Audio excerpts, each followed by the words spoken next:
આટલો લોડ અપાશે, આટલો લોડ આપશો ત્યારે એનું સ્ટ્રેસ કેટલું થઈ જશે, ઈલ્ડ સ્ટ્રેસ જેટલું થઈ જશે, રાઈટ. હવે જેવું મેં એનાથી વધારે જેવું લોડ આપ્યું એ કેવું થઈ જશે, ફેલ થઈ જશે, right. Fail in terms of deformation થાય, ઇન ટર્મ્સ ઓફ ત્યાં મટીરિયલ ક્રશિંગ થાય, ગમે તે થાય, પણ એ કેવું થઈ જશે, ફેલ થઈ જશે, રાઈટ. સો મારો મેક્સિમમ લોડ હું આ કોલમ પર કેટલો આપી શકીશ, PC જેટલો. તો અહીંયા જે ક્રશિંગ લોડ છે એ મારો કેવો થઈ જશે, ultimate load, maximum load that can B applied, right. હવે તમને શોર્ટ કોલમ આપ્યો એની મટીરિયલ પ્રોપર્ટી આપી હોય, મેક્સિમમ લોડ કેટલો અપ્લાય કરી શકો, તો હવે આવડે ફાઇન્ડ કરતા એની ઇલ સ્ટ્રેન્થ ઇનટુ સીધું એરિયા કરી નાખો તો જે લોડ આવે that can be applied as a maximum load.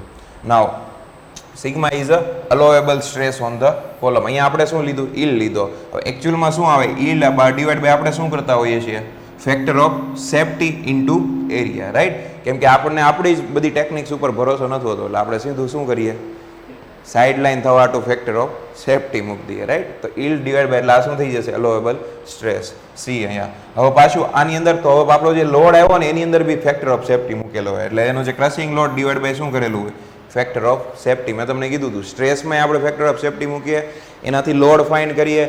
એ લોડને સમથિંગ વડે ડિવાઈડ કરીને જેટલો લોડ આવે ને આપણે એટલો સુધી જ એપ્લાય કરવા દઈએ, એનાથી વધારે તો જવાનું જ નહીં, રાઈટ. તો ઓન ફિલ્ડ બધા સ્ટ્રક્ચર શું કરતા હોય, એને ખબર હોય કે આટલો ફેક્ટર ઓફ સેફ્ટી છે, ક્યાં હું વધારે સ્ટીલ હું ઓછું કરી શકું. બાય ડિઝાઇન તમે આ સ્ટ્રક્ચર ઓન ફિલ્ડના સ્ટ્રક્ચરે જે તમને ડિઝાઇન કર્યું ને એને તમે કેલ્ક્યુલેશન મારજો, તમને તો એમ જ થાય આ પડી જશે. પણ એના એક્સપિરિયન્સથી આ ફેક્ટર ઓફ સેફ્ટીમાં ક્યાં સુધી રમવું એને ખબર હોય, right. So it was totally illegal. પણ બિલ્ડરને શું જોતું હોય, જેટલું સ્ટ્રક્ચર લાઇટ થતું હોય એવો એને સ્ટ્રક્ચર ડિઝાઇનર જોતો હોય એટલે એવો ડેફિનેટલી એને સસ્તું પાડશે. કેમ કે કોન્ક્રીટમાં સૌથી મોંઘું શું હોય, આરસીસીમાં સ્ટીલ હોય. ઓકે, નાવ આરસીસી. આ તમે જ્યારે આપણે આરસીસી ચેપ્ટર ભણશું ત્યારે આવશે.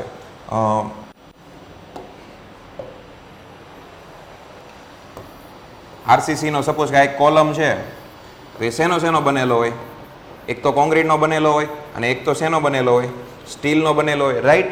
હમણાં આપણે ટોટલ ક્રશિંગ લોડ શું હોય કીધું હતું, સ્ટ્રેસ ઇન્ટુ એરિયા, રાઈટ. તો હવે અહીંયા શું છે, કોન્ક્રીટ છે પ્લસ શું છે, સ્ટીલ છે. આ બંનેના ટોટલ લોડનો હું સરવાળો કરીશ તો ટોટલ ક્રશિંગ લોડ આવી જશે, રાઈટ. તો અહીંયા જો concrete plus steel, steel in a compression, steel in a compression, not a tension. કે આની ઉપર કેવો લોડ લાગે છે, કમ્પ્રેસિવ લોડ લાગે છે, રાઈટ. તો આનું ઇક્વેશન બની જાય. કોન્ક્રીટની મેક્સિમમ ઈલ્ડ સ્ટ્રેન્થ કેટલી હોય, FCK જેટલી. એનો સપોઝ કે કોન્ક્રીટનો એરિયા એ છે, સ્ટીલની સ્ટ્રેન્થ કેટલી હોય, ઈલ્ડ સ્ટ્રેન્થ FY જેટલી. અહીંયા સપોઝ કે સ્ટીલનો એરિયા એરિયા ઇન્ટુ SC છે. મેં અહીંયા આપ કીધું હતું કે આ FY જે છે એને ફેક્ટર ઓફ સેફ્ટી વડે ડિવાઈડ કરેલો છે, રાઈટ. તો અહીંયા ફેક્ટર ઓફ સેફ્ટી વડે ડિવાઈડ કરો એટલે અહીંયા આવી જશે 0.4 FCK અને અહીંયા શું આવશે 0.67 FY, રાઈટ. આ તમે જ્યારે આરસીસી ભણશો ને ત્યારે આ ટર્મ 0.4 ને 0.67 ક્યાંથી આવ્યું ને ડિટેલમાં ભણવા મળશે. એટલે આપણે કોન્ક્રીટને આને જો જ્યારે આપણે લિમિટ સ્ટેટ મેથડનો યુઝ કરીએ એઝ એ શોર્ટ કોલમ આપણે એને ડિઝાઇન કરતા હોય એટલે સીધું શું કરવાનું હોય છે, load is equal to stress into area, load is equal to stress into area. A concrete ને સ્ટીલ બંને હતું એટલે મેં બંનેનું સીધું શું કરી દીધું, સમઅપ. અને આ શું લઈ દીધું એનો ટોટલ ફેક્ટર ઓફ સેફ્ટી. તો જો એની ડિઝાઇન સપોઝ કે 100 છે, મેં એક એવું મેમ્બર છે કે જેની મેક્સિમમ સ્ટ્રેસ એમાં હું 100 સુધી અપ્લાય કરી શકું, પણ હું કેટલો અપ્લાય કરવા દઉં છું, 0.4 એટલે કે કેટલો થયો, ખાલી 40 સુધી એપ્લાય કરવા દઉં. તો આ કોઈ દિવસ ફેલ થશે, રાઈટ. હવે આ સ્ટીલની સપોઝ કે FY 250 ન્યૂટન ઇન્ટુ મીટર છે, ઇન્ટુ હું સીધું કહું શું કરી દઉં છું, 0.67 કરી દઉં છું. એટલે આના અડધા કરતાં થોડુંક જ વધારે છે ને, રાઈટ. તો આ સમથિંગ 200 આજુબાજુ 180 આજુબાજુ આવશે, રાઈટ. તો આપણું ફેક્ટર ઓફ સેફ્ટીનું માર્જિન જો હવે ક્યારે ફેલ થશે. કેમ કે ખબર છે કે જે એકચ્યુઅલ મટીરિયલ છે કોન્ક્રીટ કેવું છે, એકદમ ક્રિટિકલ મટીરિયલ છે. ત્યાં ફિલ્ડ ઉપર શું પ્રપોઝન થાય ત્યાં ડોલનું સીધું પાણી જ નાખતા હોય, પેલું ડોલમાં ભરીને જ સીધું પાણી નાખતા હોય કે નળી શરૂ રાખી હોય. એમ લાગે કે એકદમ ઢીલું બન્યું છે તો આવતી વખતે થોડું ઓછું કરી નાખે, એમ લાગે આ મજા નથી આવતી કામ કરવાની, થોડું વધારે પાણી નાખી દે, રાઈટ. એટલે આપણે શું કરીએ, કોન્ક્રીટનો ફેક્ટર ઓફ સેફ્ટી કેવો છે, C વધારે રાખીએ, રાઈટ. આ ડિટેલમાં જ્યારે આપણે આરસીસી ભણશું ત્યારે ફાઇન્ડ કરશું. પણ યસ, ઓકે. સો આરસીસીનું ખબર પડી ગઈ કઈ રીતે એઝ અ જ્યારે શોર્ટ કોલમ તરીકે ડિઝાઇન કરતા હોય ત્યારે આપણે શું લીધો, બંનેનો ક્રશિંગ લોડ લીધો. Okay, now safe on a working load. હવે જુઓ આ રીતે એટલો ફેક્ટર ઓફ સેફ્ટી લીધો હતો, હવે એનાથી ક્રશિંગ લોડ આપ્યો આપણને ટોટલ મળ્યો, એને બી આપણે શું કર્યું, ફેક્ટર ઓફ સેફ્ટી વડે ડિવાઈડ કરી દીધો. હવે આ સપોઝ કે મને 50 કિલો ન્યૂટન આવ્યું, કે આની ઉપર હું 50 કિલો ન્યૂટન વડે લોડ સુધી હું મેક્સિમમ એપ્લાય કરી શકું.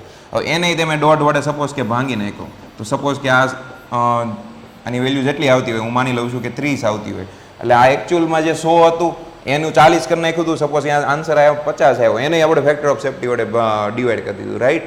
એટલે ડિઝાઇન એવી કેવી થઈ ગઈ, એકદમ સેફ બધી બાજુથી સેફ થઈ ગઈ, રાઈટ. સો આ શું હતું? Short column. Now long column. હમણાં મેં તમને લોંગનું શું કીધું હતું? સ્લેન્ડર હું તમને કહું એટલે કેવું કે સમજવાનું, એ લેન્થ વધારે છે, બ્રેથ ઓછી છે, એટલે અલ્ટિમેટલી કેવું થયું? લોંગ થયું. તો લોંગ કોલમને હું સ્લેન્ડર કોલમ કહી શકું. સ્લેન્ડર કોલમ કીધો હોય તો સમજી જવાનું ઇટ ઇઝ તે તમે શું કહેવા માંગે છે? Long column, right. હવે હમણાં શું કીધું હતું? લોંગ કોલમ કઈ રીતે ફેલ થાય? આ તાર છે, અહીંયા લોડ આપો તો શું થશે? પહેલા બેન્ડ થઈ જશે, અને આ બેન્ડ એટલે આને શું કહેવાય? બકલિંગ કહેવાય, રાઈટ. તો આ બકલિંગને લીધે જો એ શું થશે? ફેલ થશે. શોર્ટ હોત તો શું થાત? ક્રશિંગને લીધે ફેલ થતો. Okay, so a long column will fail gradually by a buckling. પહેલાં તમે લોડ સપોઝ કે P1 આપ્યું છે, સપોઝ કે હું આને વેલ્યુમાં આપું, સપોઝ કે 5 કિલો ન્યૂટન લોડ આપ્યું, આ સ્ટ્રેટ જ રહેશે. પહેલાં સપોઝ બકલિંગ નહીં થાય, 10 આપ્યું તો થોડુંક બકલ થશે, 15 આપ્યું થોડુંક બકલ થશે. હવે બકલ થાય છે એટલે એકચ્યુઅલી એમાં થાય છે શું? જો આવું છે, આવી રીતે આમ બકલ થાય છે, તો અહીંયા શું ક્રિએટ થતું હશે? ટેન્સાઇલ સ્ટ્રેસીસ ક્રિએટ થતા હશે, રાઈટ ને. તો કોન્ક્રીટ સપોઝ આ કોન્ક્રીટનું બનેલું છે, કોન્ક્રીટના ટેન્સાઇલ સ્ટ્રેસીસ કેવા છે? લો છે. તો આ ફેલ ક્યાંથી થશે? અહીંયાથી. It will fail from here. તો એના લીધે ધીરે ધીરે એનું બકલિંગ વધતું જશે જેમ જેમ લોડ આવતો જશે. So it will fail gradually by a buckling. Sudden failure થશે નહીં. જ્યારે ઓલામાં શોર્ટ કોલમમાં કેવું થતું હતું? સડન ફેલર થતું હતું. જેવું સ્ટ્રેસ Fy એનું યીલ્ડ સ્ટ્રેસ જેટલું પહોંચી જતું હતું, it will suddenly fail. Okay, now equilibrium condition. Long કોલમને કઈ રીતે? ઓલાની અંદર તો તમને આવડી ગયું ક્રશિંગ લોડ કઈ રીતે ફાઇન્ડ કરવો, શોર્ટ કોલમની અંદર. પણ ફોર અ લોંગ કોલમ તમને ક્રશિંગ લોડ ફાઇન્ડ કરવા માટેની એક આખી થિયરી છે, હમણાં જોઈએ. એના પહેલા 3 ઇક્વિલિબ્રિયમ ઇક્વેશન જોઈ લઈએ. Now equilibrium condition, stability condition. Stability is an important factor for a column in the design. કેમ સ્ટેબિલિટી ઇમ્પોર્ટન્ટ છે? કેમ કે આ ભાઈ શું થાય છે? આખા બકલ થાય છે. તો આમાં કોણ રોલ એ ભજવશે? સ્ટેબિલિટી ભજવશે. તો મારો કોલમ જે છે એ સ્ટેબલ રહેવો જરૂરી છે. એટલા માટે આ 3 ટર્મ છે. પહેલું તો છે સ્ટેબલ ઇક્વિલિબ્રિયમ કન્ડિશન. સ્ટેબલ એટલે કે સપોઝ કે આ એક ખાડો છે, આવી રીતે આમ કોન્કેવ છે, રાઈટ. અને અહીંયા હું આની અંદર આવી રીતે આમ બોલ પુટ કરું છું. ઓકે, હવે આની અંદર તમે ફોર્સ F એપ્લાય કરો, it will rotate up to here, અને પાછો શું થઈ જશે? પાછો અહીંયા આવશે, પાછો અહીંયા જશે, ને પાછો અહીંયા જશે, ને પાછો it will automatically come on its stable position, right. Initially જે પોઝિશન હતો, સ્ટેબલ પોઝિશન હતું, પાછું ત્યાં આવી ગઈ. તો આ કેવું ઇક્વિલિબ્રિયમ કહેવાય? Stable equilibrium. કેમ કે ફોર્સને તમે રેઝિસ્ટ કર્યો, એ ભાઈ તમારું માન રાખવા મૂવ કરી ગયા, પણ પાછું એ કઈ પોઝિશન ઉપર આવી ગયા? આમાં પેન્ડુલમ જેવા આમ થઈને અહીંયા શું આવી જશે? સ્ટેબલ પોઝિશને આવી ગયા હતા ને, રાઈટ. હવે તમે હું સ્ટ્રેટ એકદમ લઉં છું,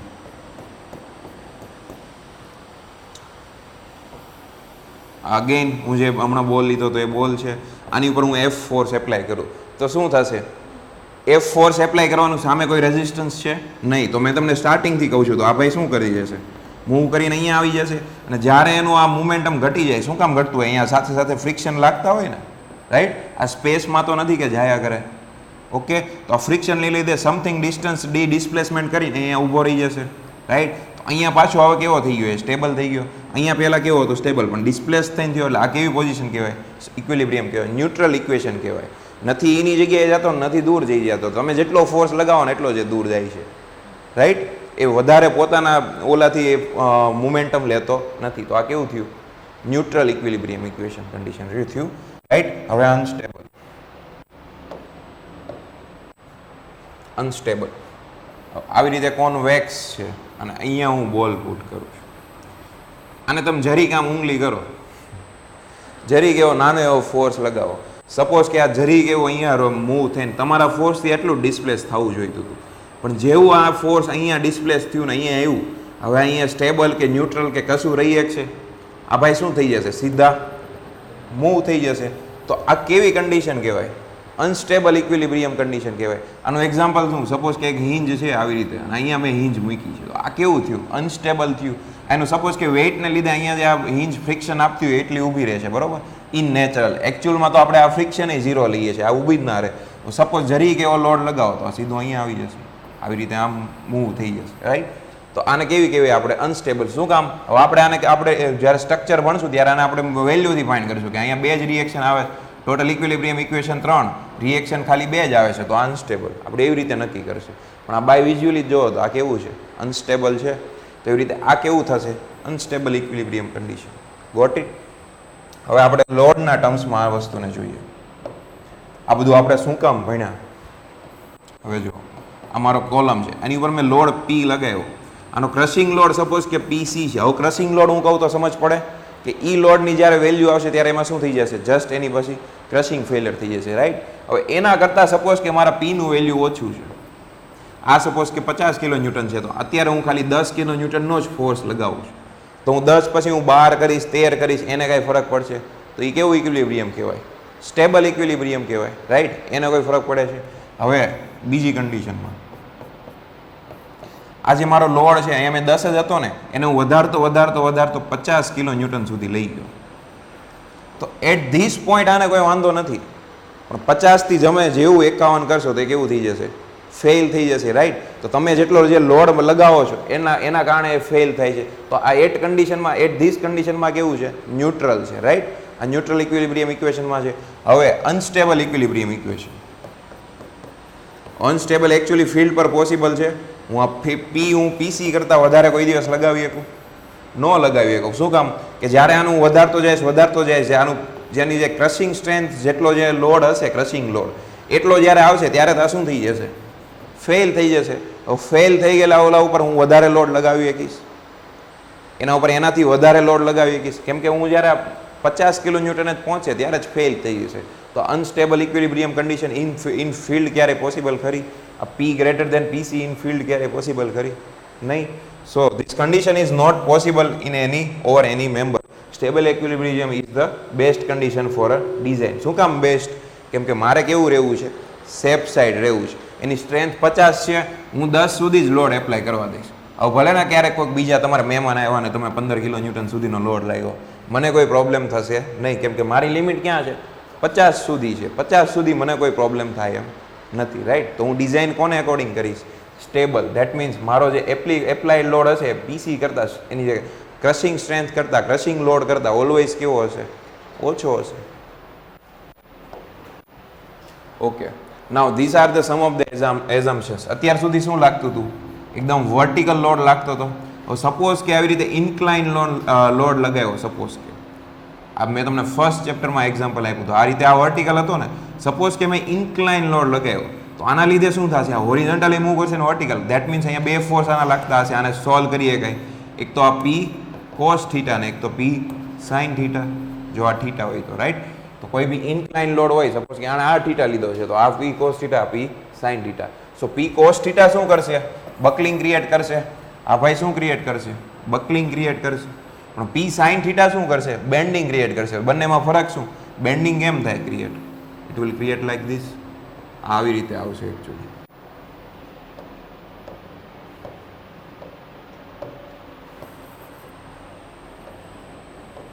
ઓકે, P sin થીટા શું ક્રિએટ કરે છે? બેન્ડિંગ. અમે કેમ આવી રીતે ડ્રો કર્યું? અહીંયા સ્લોપ કેવો, અહીંયા અમારો ડિફોર્મેશન કેવું હશે? ડિસ્પ્લેસમેન્ટ કેવું હશે? 0 હશે, રાઈટ. એટલા માટે આ આવી રીતે આવશે. આને શું કહેવાય? બેન્ડિંગ. આ કોને લીધે થયું? P sin થીટાને. આ બકલિંગ કોને લીધે થયું? P cos થીટાને, રાઈટ. સો હવે આગળની જે હમણાં થિયરી, આ actually all the assumptions are for Euler's theory. ઉપર ક્રોપ થઈ ગયું છે. હવે યુલર્સ થિયરી શું છે? મેં તમને હમણાં કીધું હતું કે શોર્ટ કોલમમાં તો આપણને ડાયરેક્ટ ખબર પડી ગઈ, yield સ્ટ્રેસ ઇન્ટુ એરિયા, એટલે શું મળી ગયો? ટોટલ લોડ મળી ગયો, ક્રશિંગ લોડ મળી ગયો. પણ લોંગ કોલમમાં એવી રીતે મળશે? નહીં મળે. કેમ? લોંગ કોલમ શું થતો હતો? બકલિંગ થતો હતો. તો મારા જે બકલિંગ થાય છે એનું એનાલિસિસ કરવું પડશે ને, કે આ શું થાય છે, ક્યાં ટેન્શન, ક્યાં શું આવે છે. તો એ એનાલિસિસ કરવા માટે કઈ થિયરી આપી? યુલર થિયરી માટે. તો તમને ક્વેશ્ચન શું પૂછે? યુલર થિયરી કોના માટે વેલિડ છે? શોર્ટ માટે કે લોંગ માટે? It is valid for a long column only, right. Now all this are assumptions horizontal load માટે વેલિડ છે નહીં, ખાલી કોના માટે વેલિડ છે? વર્ટિકલ લોડ માટે. કેમ કે એ બકલિંગને એનાલિસિસ કરે છે. બકલિંગ શોના લીધે થાય? કોલમમાં એક્સિયલ લોડ, આ પી કોસ થીટાને લીધે બકલિંગ થાય, પી સાઇન થીટાને લીધે શું થશે? બેન્ડિંગ થશે. આ બંને વચ્ચેનો ડિફરન્સ ખબર પડી ગઈ? This is my buckling, this is my bending, right? So this theory is only valid for a vertical loads. Now મેં હમણાં તમને કીધું હતું કે it is only valid for a long column, it is not valid for a short column. Short કોલમમાં તો આપણે crushing load direct stress into area કરતા હતા, રાઈટ? સો લોંગ કોલમ એટલે એની લેન્થ જે છે એ બ્રેથ કરતાં કેવી છે? ખૂબ જ વધારે છે. હમણાં મેં ઇન જનરલ રૂલ કેવો આપ્યો હતો કે લેન્થ બાય બ્રી 12 થી 60 હોય તો કેવી લઈએ? Long column. આ ઇન જનરલ છે, એકચ્યુઅલી મટીરિયલ ઉપર ડિપેન્ડન્ટ છે, હમણાં આપણે જોઈશું. હવે length of a column very much greater than the lateral direction. એની જે લેન્થ છે એની લેટરલ ડાયરેક્શન કરતાં કેવી છે? It is a very much greater. So Euler theory is valid for that case. Now stresses, હમણાં આપણે ક્રશિંગ સ્ટ્રેસ કઈ રીતે ફાઇન્ડ કર્યો હતો? P by A. Crushing stress સીધો load divide by area, direct જે નોર્મલ સ્ટ્રેસ લાગે છે એમ.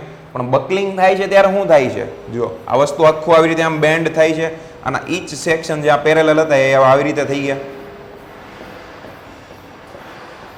રાઈટ? તો એની ઇનિશિયલ જે પોઝિશન હતી એના કરતાં આખા આવી રીતે આમ રોટેટ થાય છે. તો આવું આપણે આગળ ભણી ચૂક્યા છીએ. આવું ક્યાં આવ્યું હતું? જ્યારે ફ્લેક્ઝરલ સ્ટ્રેસ ભણ્યા ત્યારે સેમ વસ્તુ થતી હતી. શું થતું હતું? આ જે પ્લેન હતું એ આખું કેવી રીતે એની ન્યુટ્રલ એક્સિસ, આ એની ન્યુટ્રલ એક્સિસ હતી, એના સાપેક્ષે શું થતું હતું? આખું રોટેટ થતું હતું. It was rotating like this. તો સેમ અહીંયા થશે. તો અહીંયા જે સ્ટ્રેસીસ થતા હતા એ કેવા થતા હતા? ફ્લેક્ઝરલ સ્ટ્રેસ આ કેવું હતું? ટેન્શન. આ કેવું હતું? કમ્પ્રેશન. તો સેમ એવું અહીંયા જ્યારે બકલિંગ થશે ત્યારે કેવા સ્ટ્રેસીસ જનરેટ થશે? ફ્લેક્ઝરલ સ્ટ્રેસ. તો ત્યારે આપણે ફ્લેક્ઝરલ સ્ટ્રેસને કઈ રીતે ફાઇન્ડ કરતા હતા? યાદ કરો, ફર્સ્ટ યર એન્જિનિયરિંગનું, રાઈટ? આ શું હતું મારું? Flexural stress. તો my M by I is equal to F by Y. F શું છે? Flexural stress. તો M by I into Y. તો આ શું છે? M by Z. તો હું ગમે અહીંયા એમ બાય ઝેડ કરી નાખીશ, હું મુવમેન્ટ ફાઇન્ડ કરીશ, ડિવાઈડ બાય ઝેડ કરી નાખીશ, એટલે મને સીધું શું મળી જશે? ફ્લેક્ઝરલ સ્ટ્રેસ. તો આ જો કોઝિંગ બકલિંગ, એને લીધે જો મેં અહીંયા એમ બાય ઝેડ જ ઇક્વેશન મૂક્યું. શું કામ એમ બાય ઝેડ મૂક્યું? ભલે બકલિંગ થાય છે પણ ઇક્વેશન શું કામ એમ બાય ઝેડ મૂક્યું? કોન્સેપ્ટ તો સેમ જ છે ને. શું થાય છે? આખા પ્લેન, એના જે ક્રોસ સેક્શન પ્લેન છે એ રોટેટ થાય છે એના ન્યુટ્રલ એક્સિસની રીતે. જેવી રીતે અહીંયા રોટેટ થતા હતા, અહીંયા કેવી રીતે કમ્પ્રેશન ટેન્શન આવતું હતું, એવી રીતે અહીંયા જનરેટ થાય છે. તો એને ફાઇન્ડ કરવા માટે આપણી પાસે ઓલરેડી ઇક્વેશન છે. કયું?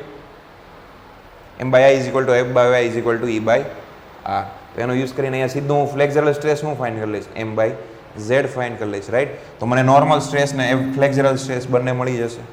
Got it? Now sorry, now self weight is ignored. આ બધી વસ્તુમાં જ્યારે આપણે બીમ એનાલિસિસ કર્યું હતું ત્યારે ઇનિશિયલી જ્યારે સ્ટાર્ટિંગના ચેપ્ટરમાં સેલ્ફ વેઇટ ઇગ્નોર કરી દીધો હતો, પછી ડ્યુ ટુ સેલ્ફ વેઇટ આપણે ફાઇન્ડ કર્યું હતું. એ કેટલું આવ્યું હતું? WL by 2A deformation. Due to applied load P કેટલું આવ્યું હતું? WL by A, right? તો અહીંયા બી શું છે? Self weight is ignored, right? તો these are the assumptions. Now 4 assumption basic સમજ પડી ગઈ ને? શું કર્યું? કોઈ જાતનો આપણે હોરિઝોન્ટલ લોડ કન્સિડર કરતા નથી, કેમ કે એ શું કરી દેશે? બેન્ડિંગ કરી દેશે. તો હવે જે હોરિઝોન્ટલ લોડને લીધે આ એનાલિસિસ કરવું છે તો એ શું થઈ જશે? કેન્ટિલીવરનું તમે જે રીતે એનાલિસિસ કરતા હતા એવી રીતે અહીં એનાલિસિસ પી સાઇન થીટા છે તો આનું હું કરી દઈશ, આનું અલગથી એનાલિસિસ કરી દઈને આનું એઝ અ કોલમ તરીકે એનાલિસિસ કરી દઈ. બંનેના સ્ટ્રેસીસ આવશે અને બેન કમ્બાઈન કરી દે એટલે મને શું મળી જશે? ટોટલ સ્ટ્રેસ મળી જશે, રાઈટ? તો આખા સ્ટ્રક્ચરલ એન્જિનિયરિંગનો એક બેસિક કોન્સેપ્ટ છે. તમને જો બહુ કોમ્પ્લેક્સ લોડિંગ આવતું હોય તો બધાને અલગ કરી દો, બધાને લીધે અલગ અલગ સ્ટ્રેસ ફાઇન્ડ કરી દો. એવી રીતે સપોઝ કે જો હમણાં ડિફોર્મેશન આપણે સ્લોપ એન્ડ ડિફ્લેક્શન ફાઇન્ડ કરવાના આવશે.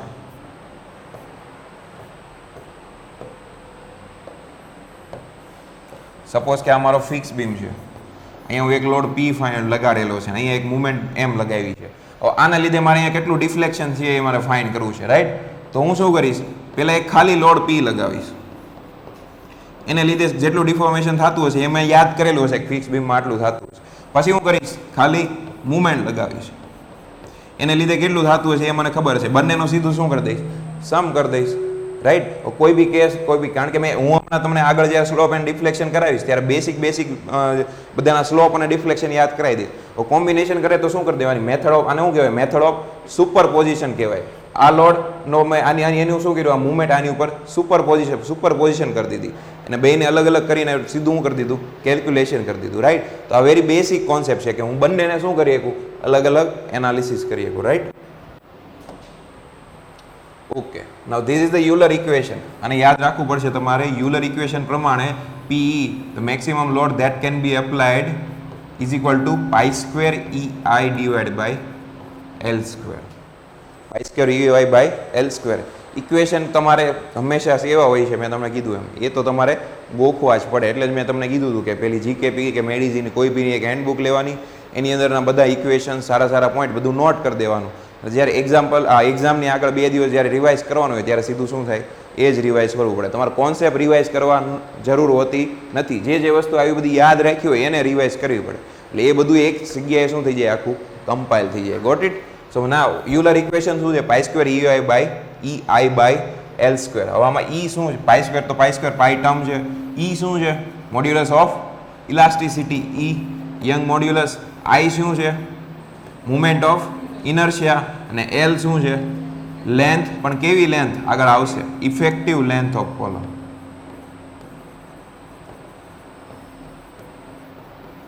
Effective length of column. See, L is not a general length, it is the effective length.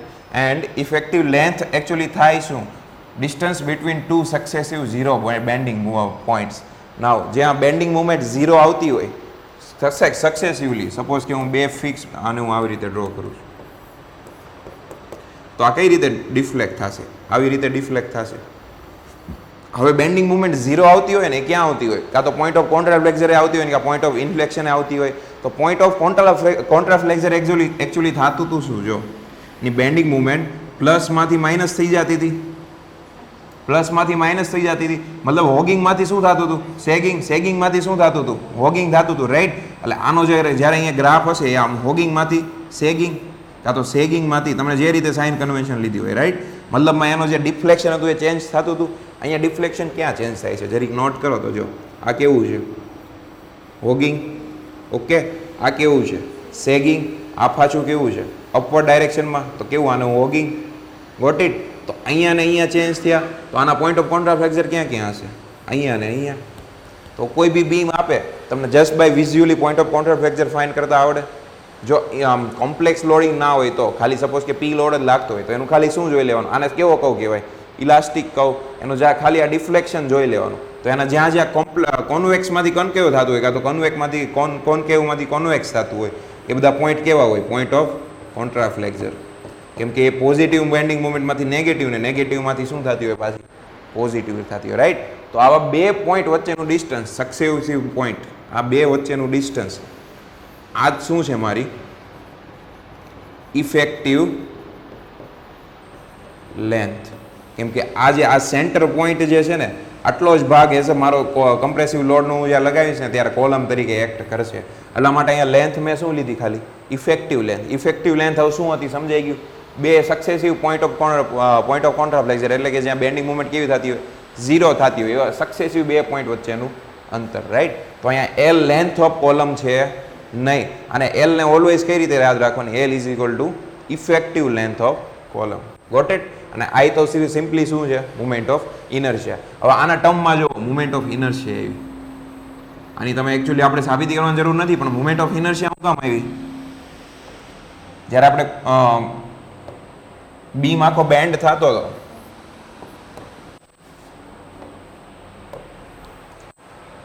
Beam હતો,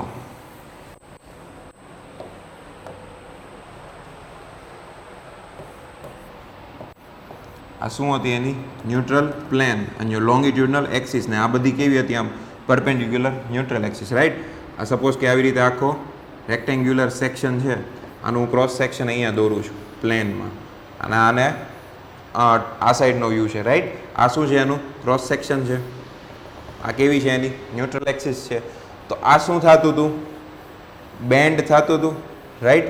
તો આ બેન્ડ થતું હતું, મેં તમને કીધું હતું જ્યારે નોર્મલ સ્ટ્રેસ લાગે એમાં બીજું કશું નથી થતું, તો શું આપણે એનાથી ફાઇન્ડ કરી લઈએ, એરિયાથી ફાઇન્ડ કરે. પણ જ્યારે વસ્તુ બેન્ડ થઈ, જો આ એંગ્યુલર મુવમેન્ટ થયું તો આપણે આમાં કયો યુઝ કરશું? માસ મુવમેન્ટ ઓફ ઇનર્શિયા. આમાં શું થાય છે? આ સિમ્પલી બેન્ડ થાય છે. તો બેન્ડ થતું હોય જ્યારે બીમ કેવો થાય છે? બેન્ડ થાય છે. તો એમાં આપણે કયો મુવમેન્ટ ઓફ ઇનર્શિયા યુઝ કરતા? Area movement of inertia, right? તો આની અંદર આપણે કયું સીધું આના ઇક્વેશનમાં ગમે ત્યાં શું આવતું હશે? Movement of inertia. શું કામ? મુવમેન્ટ ઓફ ઇનર્શિયા શું છે? અને મુવમેન્ટને રજિસ્ટ કરવાની કેપેસિટી. તો અહીંયા બકલિંગમાં શું થતું હતું? એના ઈચ પ્લેન આખા આમ રોટેટ થતા હતા. એટલા માટે અહીંયા ટર્મમાં ડેફિનેટલી એક તો મુવમેન્ટ ઓફ ઇનર્શિયા આવી જોઈતી હતી, રાઈટ? અને આની ઇફેક્ટિવ લેન્થ શું કામ આવી? એનો length of total length of a column, right? So my Euler ઇક્વેશનનો ટોટલ લોડ કેટલો છે? Pi square EI by L square. I is what? Movement of inertia. L is what? Effective length. Now zero bending movement points may be hinge, roller. હવે મેં તમને આગળ example આપ્યું હતું ને કે એકચ્યુઅલ સાઇટ પર કઈ રીતે તમે zero bending movement point hinge કઈ રીતે અચીવ કરો? કંઈ નહીં, અહીંયા જે સળિયા હોય એને હું આવી રીતે સપોઝ પ્લેસ કરી દઉં તો અહીંયા મારું બેન્ડિંગ મુવમેન્ટ કેવું? આ રેઝિસ્ટન્સ કેવું છે? ઝીરો. તો આ વર્ચ્યુઅલી તે શું તરીકે વર્ક કરશે? હિન્જ તરીકે વર્ક કરશે, રાઈટ? આ બધી જેટલી હિન્જ છે ત્યાં મારી બેન્ડિંગ મુવમેન્ટ કેટલી હશે? ઝીરો હશે. વચ્ચે ક્યાંક રોલર આવતો હોય તો ત્યાં zero. All the free ends and the point of contraflexure. તો આ બધા શું થશે? Zero bending movement point. તો હવે બે સક્સેસિવ વચ્ચેનું અંતર શું થઈ જશે? Effective length, right? Now safe load. આ જેવું P, સપોઝ કે ક્યારેક આની વચ્ચે ક્યારેક કન્ફ્યુઝન થાય. મેં તમને કીધું ને અમુક વખતે ચારે MCQમાં આપ્યું હોય, અમુક વસ્તુ વડે ડિવાઈડ કરવાનું હોય તો એના આપ્યું હોય. તમે ખુશ થઈને સીધું આ ઇક્વેશન મૂકીને વેલ્યુ ફાઇન્ડ કરી અને ઓપ્શનમાં હોય આન્સર એટલે તમને મજા આવી જાય, સીધું કરી નાખો, ટીક કરી નાખો. પણ ક્યારેક શું પૂછ્યું હશે? સેફ લોડ પૂછ્યો હશે. આ શું છે? Maximum load that can be applied, કે ત્યાં ફેલર થશે. પણ સેફ લોડ શું છે? Divide by factor of safety. જ્યાં આખા RCC, આખા હમણાં સ્ટીલ અને આ સોમમાં જ્યાં સેફ વર્ડ આવે ને ત્યાં શું કરી દેવાનું? ફેક્ટર ઓફ સેફટી વડે ડિવાઈડ કરી દેવાનું, રાઈટ? તો અહીંયા જે મારો યુલર લોડ આવ્યો ડિવાઈડ બાય હું શું કરીશ? Factor of safety. તો મને શું મળશે? Safe load. Got it? આખા ચેપ્ટરમાં ખાલી એક જ ઇક્વેશન યાદ રાખવાનું છે, pi square EI by L square. Now effective length કઈ રીતે ફાઇન્ડ કરવી? સપોઝ કે બંને હિન્જ છે, આખો મારો કોલમ છે જેના બંને સપોર્ટ કેવા છે?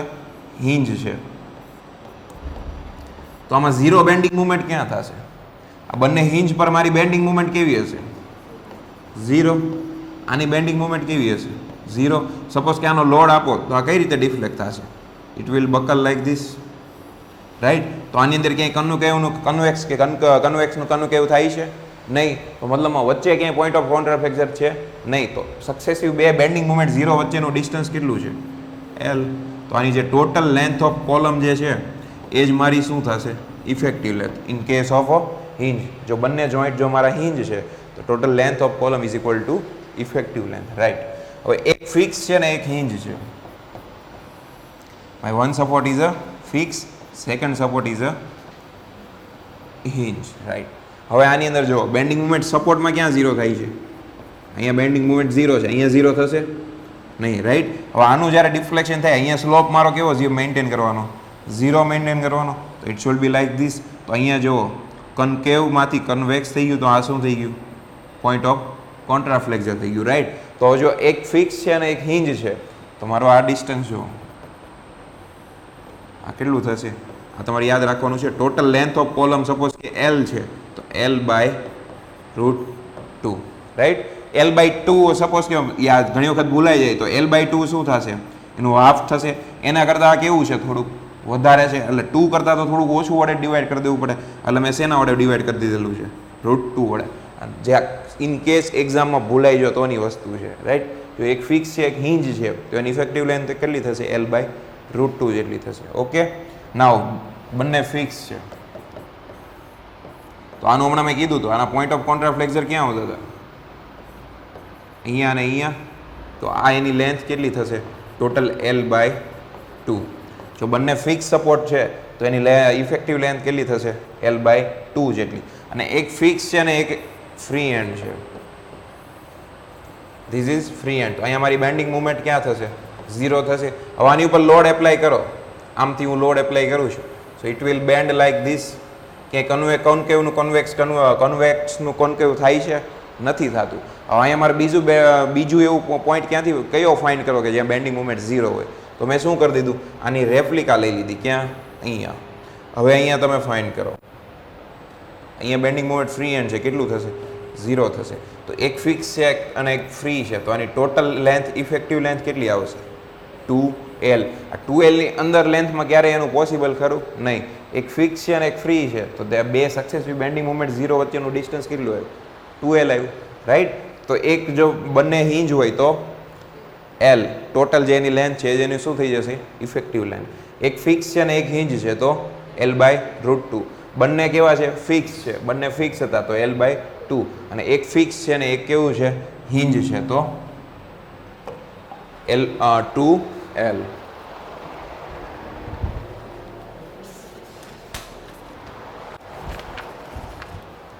સપોઝ કે તમને થોડા કન્ફ્યુઝ કરવા માટે શું કરે,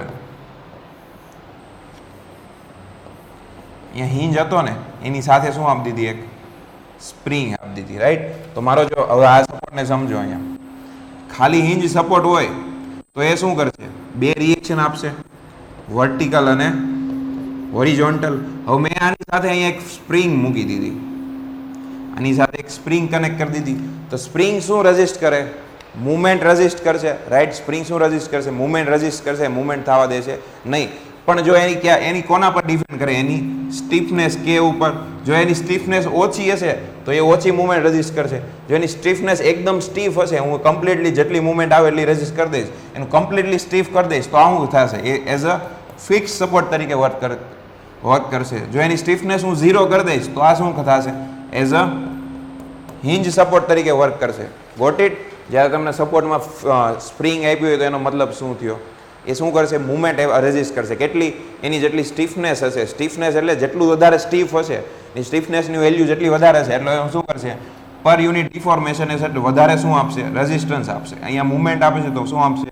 પર યુનિટ થીટા એટલે એના રોટેશન એ શું આપશે? મુવમેન્ટ આપશે. સ્ટીફનેસ જેટલી વધારે એટલે મુવમેન્ટ કેટલી આપશે? વધારે આપશે. તો એકદમ સ્ટીફ છે એટલે તે કમ્પ્લીટલી મુવમેન્ટ પ્રોવાઈડ કરે, તો આ શું થઈ જશે? એઝ અ ફિક્સ તરીકે વર્ક કરશે. અને કમ્પ્લીટલી જો આની સ્ટીફનેસ 0 છે, કોઈ મુવમેન્ટ જ નહીં આપે, તો વધુ શું? Hinge, right. તો આની ઇફેક્ટિવ લેન્થ કેટલી થશે?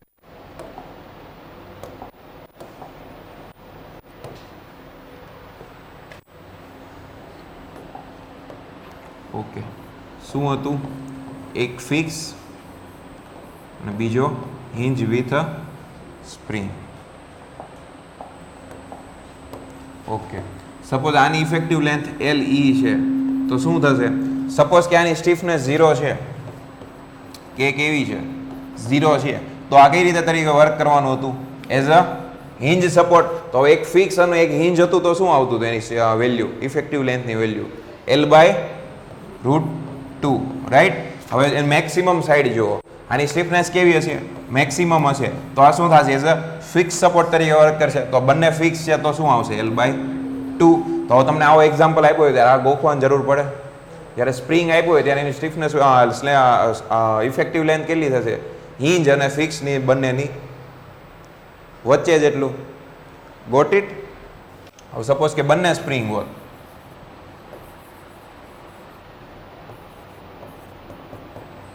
તો 4 કેસ થઈ જશે. હવે તમને એવું કીધું કે બંનેની સ્ટીફનેસ 0 છે, તો આ કેવું થઈ જશે? બંને હિંજ થઈ જશે. તો એનું શું થઈ જાય? બંને હિંજ હોય તો ઇફેક્ટિવ લેન્થ કેટલી થઈ જશે? L. સપોઝ કે બંનેની K ની વેલ્યુ મેક્સિમમ છે, K ની વેલ્યુ કેવી છે? હાઈ છે, તો શું થઈ જશે? બે ફિક્સ થઈ જશે. બે ફિક્સ તો L/2. તમને જે કેસ આપ્યો હોય તમને એ રીતે ફાઇન્ડ કરતા આવડે. Got it? ઓકે.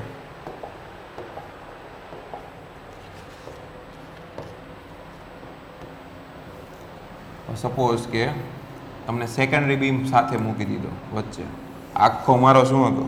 કોલમ હતો. બંને કેવું હતું? હિંજ મૂકી દીધું, રાઈટ. હવે સપોઝ કે આવી રીતે ક્યારેક કોલમમાં જોયું છે, આવી રીતે આમ કોલમ હોય ને, ઉપર આખું આ બિલ્ડિંગ છે. આની ફ્લોર હાઇટ બહુ વધારે છે, તો અહીંયા શું કરે સ્ટ્રક્ચર ડિઝાઇનર? એક નાનો કોલમ આપી દે. આ કેવો કોલમ કહેવાય? Secondary beam. એક નાનો વચ્ચે ખાલી આ બે કોલમને જોઈન્ટ કરતા શું આપી દે? બીમ આપી દે, રાઈટ. તો આનું રિપ્રેઝેન્ટ અહીંયા સપોઝ કે કરવું છે, સપોઝ કે અહીંયા, તો આને શું થઈ જશે? આ રીતે આ સામે શું આપતું હશે? સપોર્ટ આપતું હશે, રાઈટ. સપોઝ કે આવી રીતે કેસ આપેલો છે તમને. આ ડિસ્ટન્સ સપોઝ કે L/4 છે, આ ડિસ્ટન્સ સપોઝ કે 3L/4 છે, રાઈટ. તો હવે આમાં શું આવશે? આની ઇફેક્ટિવ લેન્થ કેટલી આવશે? તો આ કેવું છે? હિંજ. આ કેવું છે? હિંજ. અને આ પણ કેવી રીતે વર્ક કરશે? એઝ અ હિંજ સપોર્ટ તરીકે વર્ક કરશે. હવે આ બંને હિંજ થઈ ગયું, આ બંને હિંજ થઈ ગયું. હવે જુઓ મારું total load that can be apply Euler load એનું ઇક્વેશન શું હતું? Pi square EI by L square હતું, રાઈટ. તો હવે વિચારો હું ઇફેક્ટિવ લેન્થ વધારે લઈશ તો મારો લોડ કેવો આવશે? વધારે ઓછો આવશે. જો ઇફેક્ટિવ લેન્થ હું ઓછી લઈશ તો હું લોડ કેવો આપીશ? વધારે લઈશ. હવે તમે વિચારો કે આમાંથી મારે કઈ લેવી જોઈએ, વધારે કે ઓછી? ઓછી લેવી જોઈએ ને એટલે મારો લોડ વધારે આવે, રાઈટ. તો કેવી લેવી પડશે? વધારે. કેમ? આ શું છે? Maximum load that can B applied. અમારો મેક્સિમમ લોડ એટલે સુધી જ મારે એપ્લાય કરવાનો. હવે સપોઝ કે તમે આ ઓછી લઈ લીધી, સપોઝ કે આ L/4 લઈ લીધો અને આની વેલ્યુ સપોઝ કે 50 આવી ગઈ, પણ આ વેલ્યુ એ તમે ફાઇન્ડ કરતા હો ત્યારે 25 આવતી હશે, તો આ 50 લોડમાં આ વસ્તુ સ્ટેબલ રહેશે? શું થઈ જશે? ફેલ થઈ જશે. ક્યાં? આ પાર્ટમાં ફેલ થઈ જશે. તો આ બેમાંથી મારે કઈ લેવી જોઈએ? જે વધારે છે. તો આની ઇફેક્ટિવ લેન્થ કેટલી આવશે? 3L/4. તો આને અકોર્ડિંગ જે P ની વેલ્યુ હશે એમાં આ તો મારું સેફ થઈ ગયું. આ તો સેફ જ હશે ને, L/4 પ્રમાણે ફાઇન્ડ કરો. તો આમાં મારે કઈ લેવાની? જે વધારે હોય, રાઈટ.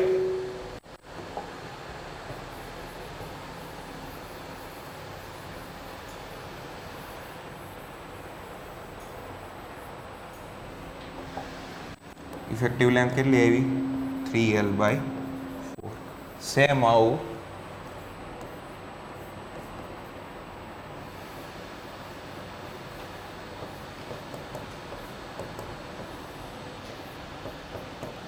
ફિક્સ સપોર્ટ આપી દીધો. હવે સપોઝ કે આ બે L/2 છે, તો શું કરશો? આની ઇફેક્ટિવ લેન્થ કેટલી આવશે? L/2√2. એક ફિક્સ ને એક હિંજ હતું તો શું આવતું હતું? L/√2. એક ફિક્સ ને એક હિંજ હતું તો આની લેન્થ કેટલી છે? L/2. તો આ L/2√2 થશે. આ કેટલું આવશે? બંને હિંજ છે તો આ કેટલું આવશે? L/2. તો આ બંનેમાંથી કઈ વેલ્યુ લેશો તમે? L/ કઈ લેવાની હતી? જે કેવી હોય? વધારે હોય કે ઓછી હોય? વધારે હોય એ. તો આ બંનેમાંથી વધારે કોની વેલ્યુ છે? L/2. તો આની ઇફેક્ટિવ લેન્થ કેટલી થઈ જશે? L/2. Got it. હવે તમને કોઈ બી કેસ આપી દે, સપોઝ અહીંયા વધારે હજુ એક સપોર્ટ કરી દીધો, તો શું કરી દેવાનું? સિમ્પલી 3 એની શું ફાઇન્ડ કરી દેવાની? ઇફેક્ટિવ લેન્થ ફાઇન્ડ કરી દેવાની. Got it. તમને કોઈ બી કેસનો ઇફેક્ટિવ લેન્થ ફાઇન્ડ કરો. તમે સ્ટાન્ડર્ડ કેસ તમારે યાદ રાખવા જરૂરી છે, પણ તમને ટ્વિસ્ટ કરવા શું કરી દે ક્યારેક આવું, યા તો ફિર સ્પ્રિંગ મૂકી દે.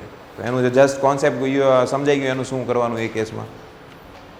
પણ જે સ્ટાન્ડર્ડ કેસ છે, બંને હિંજ હોય તો એની ઇફેક્ટિવ લેન્થ L, એક હિંજ છે એની ફિક્સ સપોર્ટ છે તો એની ઇફેક્ટિવ લેન્થ L/√2. બંને ફિક્સ છે તો L/2. અને જો એક આ કેન્ટિલીવર છે તો L/2L, રાઈટ. આ વસ્તુ યાદ રહેવી જોઈએ. નાઉ નેક્સ્ટ, મેં હમણાં તમને કીધું હતું એની effect maximum load Euler load શું છે? પ્રોપોઝનલ ટુ શું? ઇન્વર્સલી પ્રોપોઝનલ ઓફ L² છે. કેમ કે એનું ઇક્વેશન શું હતું? Pi square EI/L², right. તો ઇન્વર્સલી પ્રોપોઝનલ ઓફ L² છે. હવે સપોઝ કે તમને બે કેસ આપી દીધા હોય, એક ફિક્સ આપી દીધો છે ને એક ફ્રી કીધો છે, બંનેની લેન્થ L સેમ છે. આ કેસમાં તમને યુલર લોડ આપી દીધો છે કે આટલો છે, તો આ કેસમાં ફાઇન્ડ કરતા આવડે? આ બંને વચ્ચેનું તમને સપોઝ કે બંનેની મુવમેન્ટ ઓફ ઇનર્શિયા આ સેમ છે, તો બંને વચ્ચેનું ઇક્વેશન એસ્ટાબ્લિશ થઈ જાય. P is inversely proportional to L². તો fix free divide by fix એટલે શું થશે? Inversely length, effective length of fix divide by inversely length of fix ફ્રીનો સ્ક્વેર. આ બંને કરીને ફાઇન્ડ કરીને પુટ કરશો તો શું આવ્યું? Effective total load that can be applied for a fix free is equal to fix divide by 16. તો જો અહીંયા સપોર્ટનો કેટલો રોલ પ્લે થયો. બંને સપોર્ટ જ્યારે ફિક્સ હતા એની જગ્યાએ હું એક સપોર્ટને જ ખાલી હું ફ્રી કરી દઉં છું, ફિક્સની જગ્યાએ ત્યાં હિંજ મૂકી દઉં છું, તો એનો જે લોડ એપ્લાય કરવો જોઈતો તો મારે જેટલો, સપોઝ કે આ 1600 હશે, 1600 કિલો ન્યૂટન, તો આ સીધું શું થઈ જશે? 100 કિલો ન્યૂટન. તો આ બંને વચ્ચેનો ડિફરન્સ કેટલો આવ્યો છે? રાઈટ. તો આ વસ્તુ સમજાવવા નથી કે યુલર લોડ એ ડાયરેક્ટલી ઇન્વર્સલી પ્રોપોઝનલ શું છે? 1/L². હવે સપોઝ કે આની જગ્યાએ હું લેન્થની વધારી કરી દઉં, સેમ લેન્થ હું સીધી ડબલ કરી દઉં, તો મારો લોડ કેવો થઈ જશે? 1/4 જેટલો થઈ જશે. 100 હશે તો એ સીધું શું થઈ જશે? 25 કિલો ન્યૂટન થઈ જશે. મેં ખાલી લેન્થને શું કરી દીધી? કોલમની લેન્થ ડબલ કરી દીધી, રાઈટ. તો કોલમમાં એની જે લેન્થ છે એની સ્લેન્ડરનેસ જે છે એ કેટલો એકદમ વાઇડ રોલ પ્લે કરે છે, રાઈટ. જેટલી વધારે તમે સ્લેન્ડર કોલમ હશે એટલું એનો કેવું હશે, લોડ કેરિંગ કેપેસિટી કેવી હશે, ઓછી હશે, રાઈટ. સો નાવ જે અત્યાર સુધી આપણે ટર્મ જે જોતા હતા સ્લેન્ડરનેસ રેશિયો કેટલો છે, એનું વેલ્યુ શું થતી હતી હમણાં, લેન્થ બાય બ્રેથ, એની longitudinal dimension divide by its lateral dimension, right. હવે આ ઇક્વેશન શું હતું, હમણાં જે યુલર ઇક્વેશન હતું ને, શું હતું, I square E I by length square. હવે આને આપણે સ્લેન્ડરનેસ રેશિયો લેમ્ડાના ટર્મ્સમાં લખીએ. હું શું કરું છું કે આ જે ઇક્વેશન હતું ને બંનેને શું કરું, એરિયા વડે સીધું શું કરી દીધું, ડિવાઈડ કરી દીધું, રાઈટ. અહીંયા આઈ છે, આઈ મિનિમમ છે, આ મારે તમને એકચ્યુઅલી ડિનોટ કરાવતા રહી ગયું, અહીંયા જ લખું હતું. આ પાઈ સ્ક્વેર ઈ આઈમાં આઈ છે ને, આઈ મિનિમમ છે. આઈ મિનિમમ ઓફ વોટ, સપોઝ કે મારો સેક્શન રેક્ટેન્ગ્યુલર છે, આ બંને મારી એક્સિસ છે, રાઈટ. આ કઈ છે, એક્સ એક્સ એક્સિસ, આ કઈ છે, વાય વાય એક્સિસ. તો આની I X X, movement of inertia X X ને movement of inertia Y Y, આ બંને સેમ આવશે, આ બંને સેમ આવશે નહીં. આ કેવી આવશે, અલગ અલગ આવશે. કોની વેલ્યુ વધારે આવશે, આઈ એક્સ એક્સ ની વેલ્યુ કેવી આવશે, વધારે આવશે. આઈ વાય વાય ની વેલ્યુ ઓછી આવશે, રાઈટ. તો આમાં આની અંદર ફેલ કઈ એક્સિસ થી થશે, બકલ કઈ એક્સિસ થી જલ્દી થઈ જશે, આમ બકલ જલ્દી થશે કે આમ બકલ જલ્દી થશે, વાય એક્સિસ થી. તો ઇટ વિલ બકલ, આવી રીતે બકલ વધારે થશે. કેમ, એનું આઈ મિનિમમ કયું છે, આઈ વાય વાય. તો હું કઈ કોને લઈને મારે ડિઝાઇન કરવી જોઈએ, મિનિમમ કે એનું મેક્સિમમ, મિનિમમ લઈ. તો અહીંયા આઈ કેવું આવવું જોઈતું હતું, આઈ મિનિમમ આવવું જોઈતું હતું, રાઈટ. હવે તમને ઓલું મેં તમને કીધું હતું કે પેલું બધા ટ્રી સર્કલ શું કામ હોય, હવે સમજાય છે. હવે સપોઝ કે હું કોલમ કેવો લઈ લઉં, સર્ક્યુલર લઈ લઉં, રાઈટ. હવે જો આની આઈ એક્સ એક્સ ને આઈ વાય વાય કઈ વધારે છે ને કઈ ઓછી છે, બંને કેવી છે, સેમ થશે. અહીંયા કેવું થશે કે આપણું આઈ એક્સ એક્સ બહુ વધારે છે. સપોઝ કે એની વેલ્યુ ચાલો 1000 છે, 1000 mm ની 4 ઘાત જેટલું, એટલે આના કરતાં બહુ વધારે છે, પણ સપોઝ કે એટલી છે. પણ જ્યારે આઈ વાય વાય ફાઇન્ડ કરશો ત્યારે કેટલી આવશે, ખાલી 200 જ આવશે. તો મારી ડિઝાઇન કોની પ્રમાણે થશે, 200 પ્રમાણે થાય છે. તો આ 1000 નું કાંઈ કામમાં આવ્યું નહીં. અહીંયા કેવું છે, સપોઝ કે બંનેની વેલ્યુ આના કરતાં ભલે ઓછી છે, બંને 800 જ છે, પણ મારી ડિઝાઇન કોના પ્રમાણે થશે, 800 પ્રમાણે થશે. કેમ, આનું I minimum is equal to what, I maximum. એટલા માટે બધા મેં તમને કીધું હતું, બધા ટ્રીનો શેપ હંમેશા કેવો હોય, મોસ્ટલી સર્ક્યુલર હોય. કેમ કે એનું જે સર્ક્યુલરમાં બંને સાઈડ આઈ મેક્સ ને આઈ મિનિમમ કેવું આવશે, સેમ આવશે. તો ઇક્વેશનમાં આઈ મેક્સ કે મિનિમમ સેમ, તો હું બધે કોઈ બી મૂકી શકું.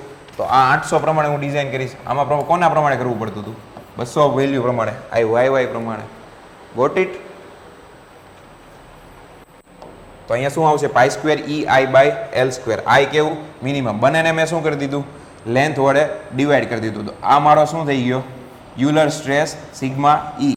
આ pi square E by length square. Okay. હવે રેડિયસ ઓફ ગાયરેશનનું ઇક્વેશન શું હતું, under root I by A. તો I by A is equal to what, radius of ગાયરેશનનો સ્ક્વેર. તો અહીંયા શું થશે, ઇન્ટુ રેડિયસ ઓફ ગાયરેશનનો square. Pi square E I by L square into radius of ગાયરેશનનો સ્ક્વેર. તો આવી ગયું રેડિયસ ઓફ ગાયરેશનનો સ્ક્વેર. સો માય હવે જુઓ, એલની ડિવાઈડમાં લઈ લઈશ આને. તો આને હું આમ લખી શકું, pi square E divide by L square divide by R square. હવે આ એલ બાય આર શું થઈ ગયું, લેન્થ બાય એની લેટરલ ડાયમેન્શન શું થઈ ગયું, એની સ્લેન્ડરનેસ રેશિયો લેમ્ડા, રાઈટ. તો આને હું સ્લેન્ડરનેસ રેશિયો લખી શકું. તો આને હું સીધું સ્લેન્ડરનેસ રેશિયોના ટર્મમાં આવી ગયું, pi square E Y by lambda square, slenderness ratio. તો lambda is what, my slender ratio. તો આ યુલર ઇક્વેશનને સ્લેન્ડરનેસ રેશિયોના ટર્મ્સમાં કરતા આવડે ગોઠવતા, રાઈટ. આને યાદ રાખવાનું નહીં. ઇન કેમ્સ લેમ્ડાના ટર્મ્સમાં તમને કરવું હોય તો સીધું એરિયા વડે ડિવાઈડ કરીને સીધું 2 મિનિટ મતલબ 10 સેકન્ડ ના થયા સીધું ઇક્વેશન આવી જાય. આવું નાના નાના ઇક્વેશનો યાદ રાખવા બેસવાનું નહીં. તમને મેઇન ઇક્વેશન ખબર છે, pi square E by L square, right. એના પરથી હવે આ લખતા આવડે. Got it. Now from the above equation, slenderness ratio at which short column changes to a long column can be assured if the strength of the material and E are known. કેમ, શું કહે છે તમને, P is equal to what? Pi square EI by lambda square, right? હવે આપણું Euler equation કોના માટે valid હતું? લોંગ કોલમ માટે વેલિડ હતું. તો લોંગ કોલમનો એવો કયો સ્લેન્ડરનેસ રેશિયો આના મટીરિયલ પ્રમાણે જો અહીંયા તમે લેમ્ડા સ્ક્વેર જો pi square E divide by શું આવ્યું? Euler stress. હવે સપોઝ કે આને હું ઈલ્ડ સ્ટ્રેસ લઈ લઉં, આને હું ઈલ્ડ સ્ટ્રેસ લઈ લઉં આની વેલ્યુ બરાબર, તો આ બેનો ઉપયોગ કરીને મને શું મળી જશે? સીધું લેમ્ડા મળી જશે. એ કેવું લેમ્ડા મળશે કે એની કરતાં જો નાનું હશે તો કોલમ કેવો થશે? શોર્ટ કોલમ થશે. એની કરતાં સ્લેન્ડરનેસ રેશિયો વધારે હશે તો શું થશે? લોંગ કોલમ થશે. મેં તમને કીધું હતું ઇન જનરલ ઓલું હતું, બાકી સ્લેન્ડરનેસ રેશિયો મેં તમને કીધું હતું એની મટીરિયલ પ્રોપર્ટી ઉપર ડિપેન્ડ કરે. અહીંયા થયું pi square EI by yield strength. E શું છે? Young modulus. કોના પર ડિપેન્ડ કરે? મટીરિયલ પર.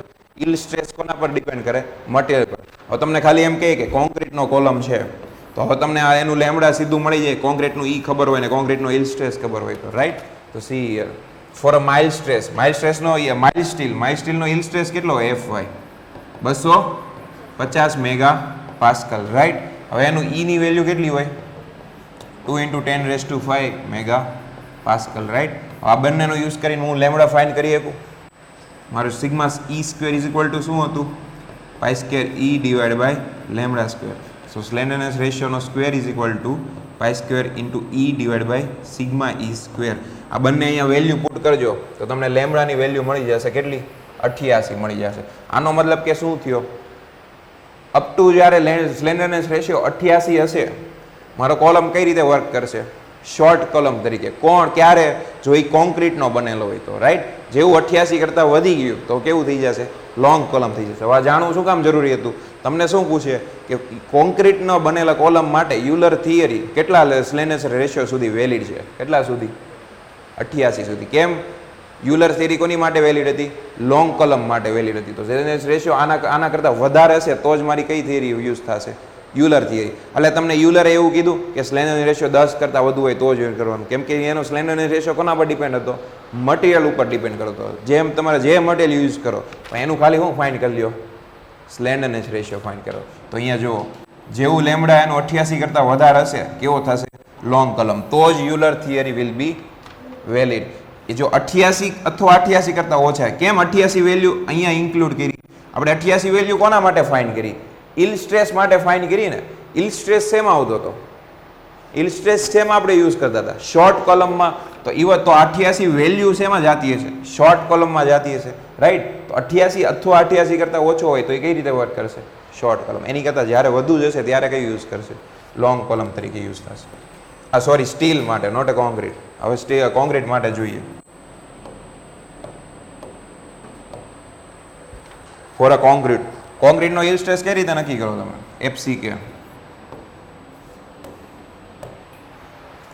FCK ની વેલ્યુ શું હોય? સપોઝ કે M25 હોય તો એની ઈલ્ડ સ્ટ્રેસ કેટલો થશે? 25. હવે સપોઝ આણે M20 ગ્રેડ કોન્ક્રીટ યુઝ કર્યો છે તો કેટલું થશે? 20 મેગા પાસ્કલ, રાઈટ? કોન્ક્રીટનો યંગ મોડ્યુલસ ઇલાસ્ટિસિટી શું આવે? 5000 અંડર રૂટ FCK. સપોઝ કે આણે M20 લીધું છે, આપણે M25 લઈ લઈએ. M25 હશે તો આ કેટલું થશે? 25000. 25 અંડર રૂટ 25 એટલે 5 × 5000 25000 મેગા. એનું ઓલું શું થશે? મેગા પાસ્કલ હતું, રાઈટ? આને શું કરો? સીધા ઇક્વેશનમાં યુઝ કરો. શેમાં? યુલરનું ઇક્વેશન શું હતું? Pi square E by lambda square. તો lambda square is equal to pi square E by sigma E. તો આ પાઈ સ્ક્વેર ઈ કેટલું હતું? 25000 ડિવાઈડ બાય સિગ્મા ઈ કેટલું આવતું હતું? 25. એની ઈલ્ડ સ્ટ્રેસ કેટલી હતી? 25. આ 1000 ગુણ્યા આ કરશો એટલે આની શું આવી જશે? Lambda square. ને એ ફાઇન્ડ કરશો તો એનું લેમ્ડા મળશે. આ ફોર M25 હતું. M20 માટે ફાઇન્ડ કરશો તો આ શું મળી જશે? 105. હવે સપોઝ જો 105 એનું સ્લેન્ડરનેસ રેશિયો હશે ત્યારે શોર્ટ કોલમ હશે કે લોંગ કોલમ હશે? એક્ઝેક્ટ 105 હોય તો શોર્ટ. કેમ? આપણે જે 105 છે એ વેલ્યુ કોના માટે ફાઇન્ડ કરી? ઈલ્ડ સ્ટ્રેસ માટે. ઈલ્ડ સ્ટ્રેસ કોના માટે આપણે કઈ રીતે ફાઇન્ડ કરતા હતા? શોર્ટ કોલમમાં, રાઈટ? સો 105 ઓર એના કરતાં જો વેલ્યુ ઓછી હશે it will work as a short column. આમાં યુલર થિયરી વેલિડ થશે? નહીં થાય. એક્ઝેક્ટલી. સો આમાં Euler theory will not be applicable for a long column. જો કોન્ક્રીટનો બનેલો હશે તો 105 કરતાં જો એનું સ્લેન્ડરનેસ રેશિયો વધારે હશે તો શું થશે? એની યુલર થિયરી વેલિડ થશે.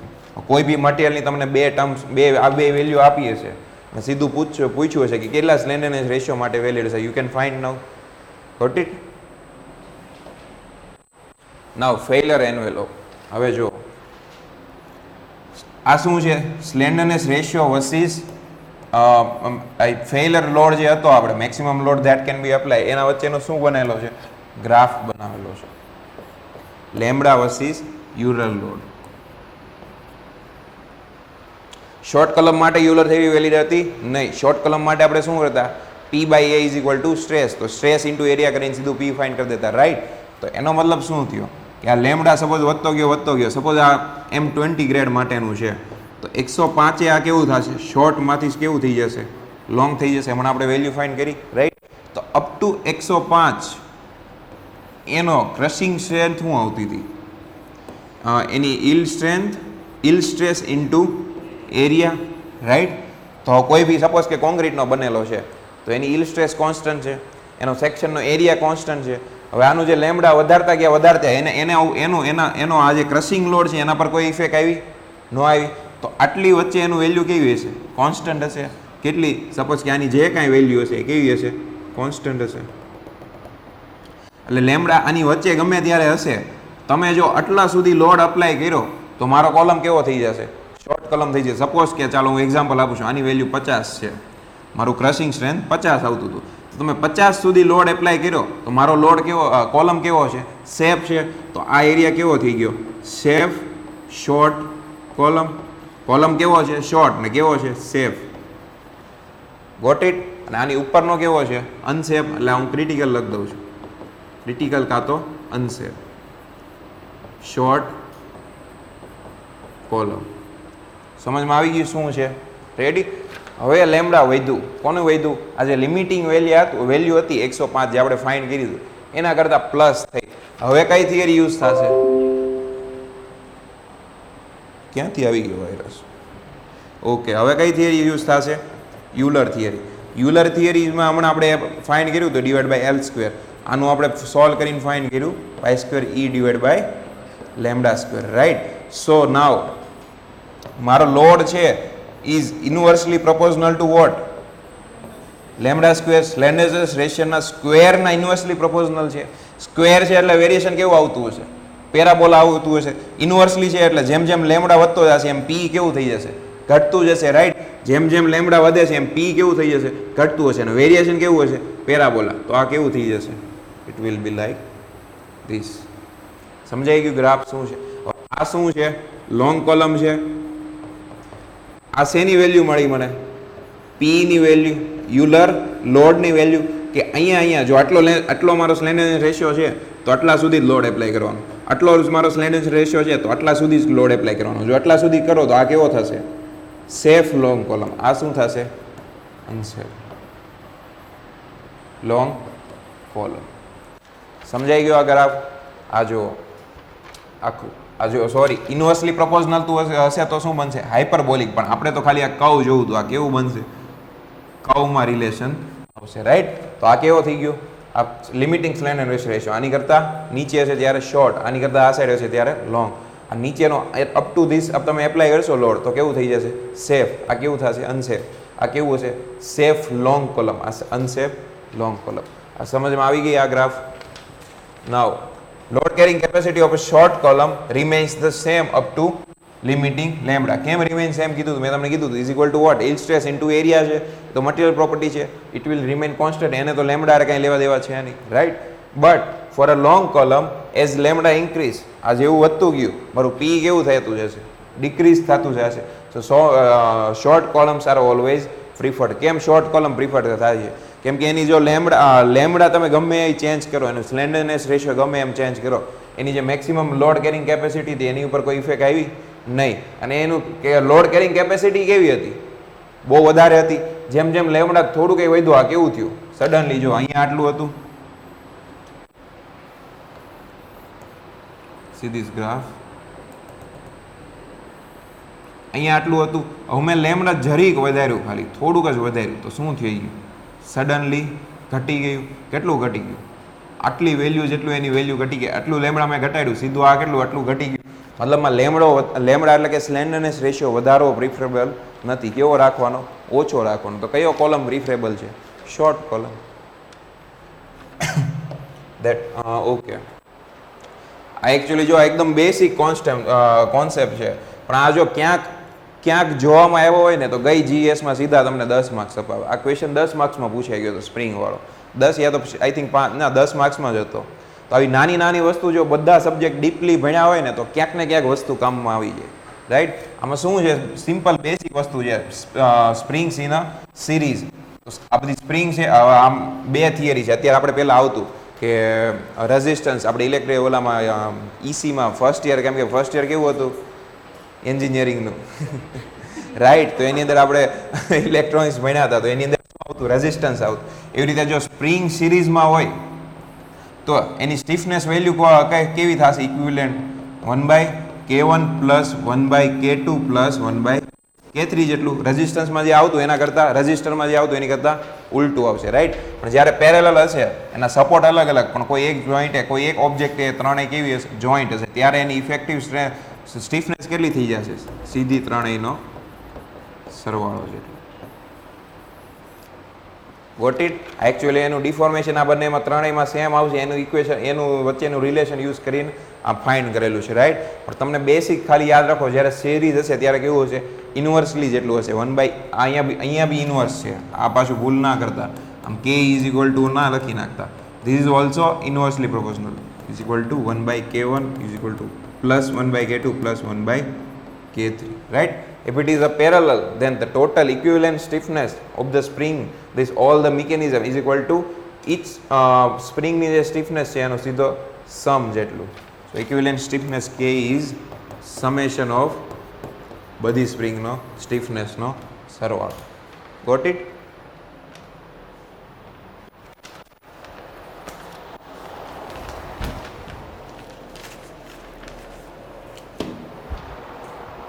નાવ ઓકે. હવે આ સપોઝ કે આ વેરો બેસિક ક્વેશ્ચન છે. હવે આની અંદર વન લાઇનર ક્વેશ્ચનમાં જ આ તમને ક્વેશ્ચન પૂછાય છે.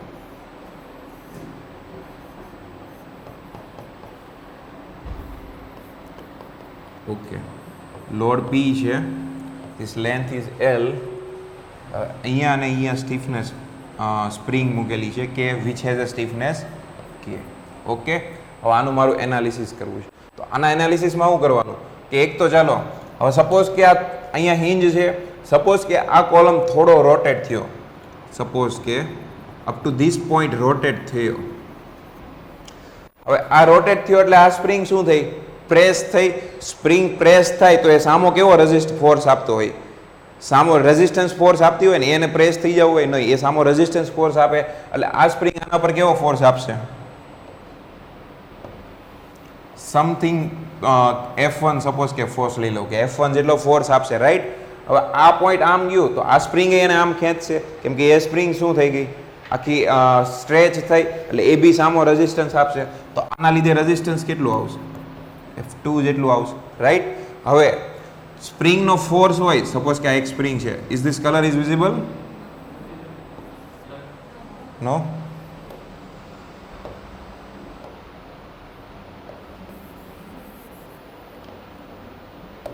ઓકે. કોઈ બી સ્પ્રિંગ છે એની સ્ટીફનેસ K છે. Right?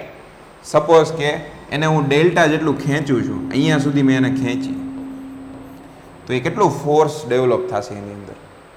Force will be what? Stiffness into એનો તમે જે ડિસ્પ્લેસ કરી છે એનું જે ડિફોર્મેશન આવ્યું છે એ ડેલ. રાઈટ? કઈ રીતે આવ્યું? સ્ટીફનેસ એકચ્યુઅલી શું થાય?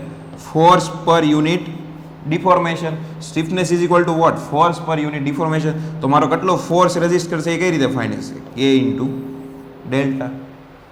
Got it? ઓકે.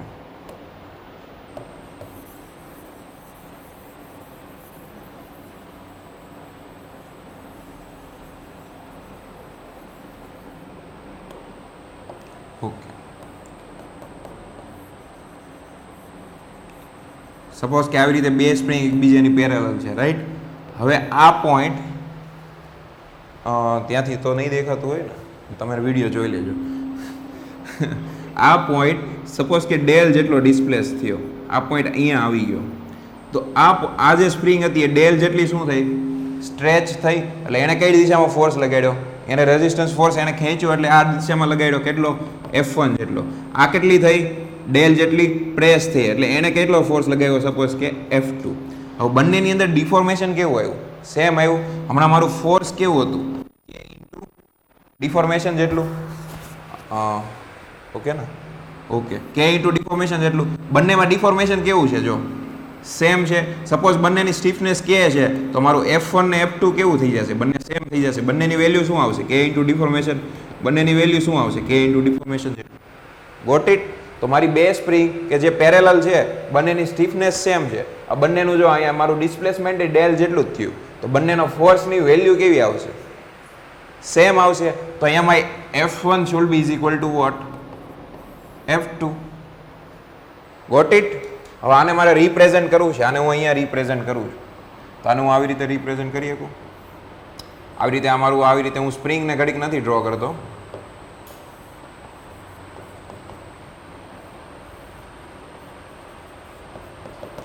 આ જે કોલમ હતો એ ડિસ્પ્લેસ થઈને આવી રીતે આવી ગયો. હવે આની ઉપર ફોર્સ કેટલા લાગ્યા, આ F ફોર્સ, આ એક F ફોર્સ, અને અહીંયા એક કયો ફોર્સ હતો, P ફોર્સ હતો. Got it?